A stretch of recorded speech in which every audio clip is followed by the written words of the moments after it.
Projekt sai alguse Kapi galerii tegelikult kutsest tulla residentuuri Saaremaale ja mulle saared väga meeldivad, nii et võtsin selle rõõmuga vastu ja siis see on jätkunud siin Tallinnas seesama projekt juba oma paar aastat.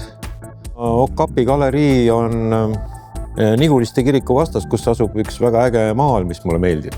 See on see surmatants. Miks ta mulle meeldib, sest see on kuidagi võrdne, see on nagu aus. Kõiki ootab see üks ikkagi ja et mingis mõttes me oleme kõik inimesed ja ühesugused. Okei, ma teen siis nagu nii-öelda vastandi, elutantsu, sest graafik on alati nagu vastandid, alati must ja valge nagu. See ongi selline tants, kus on loomad, mis mulle meeldivad. Loodus, et see on nende tants. Võib-olla see on viimast korda, me näeme neid üldse siin mälestuseks, et meil olid siuksed loomad kunagi nagu karu ja elevant ja nii edasi. Seda ma tahan ka, et ta ei oleks nii, ikkagi, mulle abstraktsioon väga meeldib ka väga.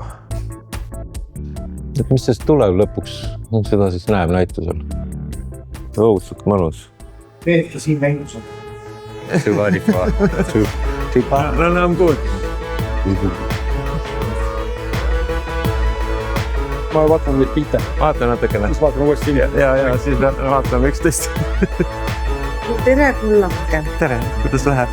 Hästi läheb. Sa käisid veel mõned saared läbi ja kustult nagu need pildid siis kõnetavad, et ma annagi sulle teate tulga edasi, et sa saaksid siis täpsemalt rääkida oma projektist. Aitäh! Palun! Aitäh kutsumast, aitäh tulemast. Need on siis tehtud sellises tehnikas nagu puulõik trükk.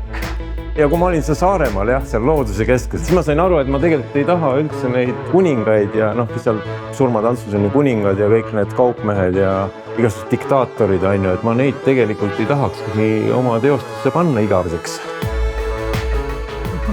Nii et see lint, see punane siis nagu jah, see on võimas jah. Iga kell ja neid on ainult 9 tükki. Kuidas ma ka siis saan endale? Siit samast. Kus kohast? Galeriis.